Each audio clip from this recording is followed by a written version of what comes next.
भूमि है और एक ऐसी जगह है जिसने अपने कवियों से, अपने योद्धाओं से, अपने तपस्वियों से भारत की सनातन परंपरा को सदैव समृद्ध किया है। ऐसे समय में बागेश्वर पीठ की जो ये नव महिमा प्रस्फुटित हुई है, ये कोई 2, 4, 5 वर्ष का चमत्कार नहीं है।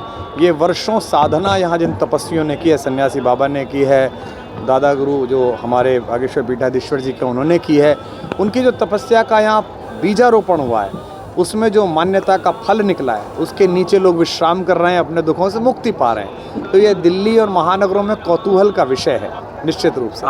लेकिन मेरा मानना यह है कि वो एक बार यहाँ आएँ, देखें कि कैसे एक दैवीय क्षमता के कारण लोगों के जीवन में परिवर्तन आ रहा है, लोग प्रसन्न हो रहे हैं, अपनी समस्याओं से निजात पा रहे हैं, जूझ रहे थे उससे बाहर आ रहे हैं, उनमें आत्मबल आ रहा है। समरथ बड़ो सुजान सुसाहिब, राजा राम जगत विजय है। तुलसीदास जी भी कहते हैं एक बार सामर्थ्यवान का मन में विचार आ जाए तो फिर तो जगत विजय हो जाती है। और 3 दिन अपने अपने राम का रस बरसा है। बड़ी कृतज्ञता है कि इतनी बढ़िया भूमि पर मेरे परम प्रिय अनुज और जो लोक ख्याति और प्रसिद्धि में बहुत जिनका व्यापक विस्तार है, उनका बड़ा मन था, वो सदैव ये कहते थे कि दद्दा एक बार वहाँ आएँ।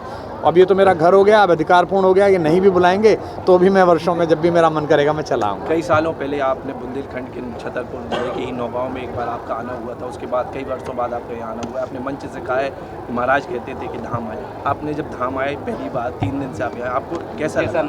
देखिए, निश्चित रूप से अगर 150 करोड़ लोगों में भगवती किसी स्थान का, किसी व्यक्ति का चयन करती है, अगर जगदम्बा किसी का चयन करती है, अगर परमेश्वर किसी का चयन करते हैं कि उसके माध्यम से लोक मंगल के काम हों, तो निश्चित रूप से कोई महत्वपूर्ण बात होगी। मैं सदा 2 बातें कहता हूँ कि प्रतिभाशालियों पर शंका मत करो और भाग्यशालियों पर शंका मत करो। जैसे आपने कहा है, जैसा कि अभी आपने कहा कि दूसरा भव्य मथुरा में बनेगा, तो क्या 1 साल के अंदर बनेगा?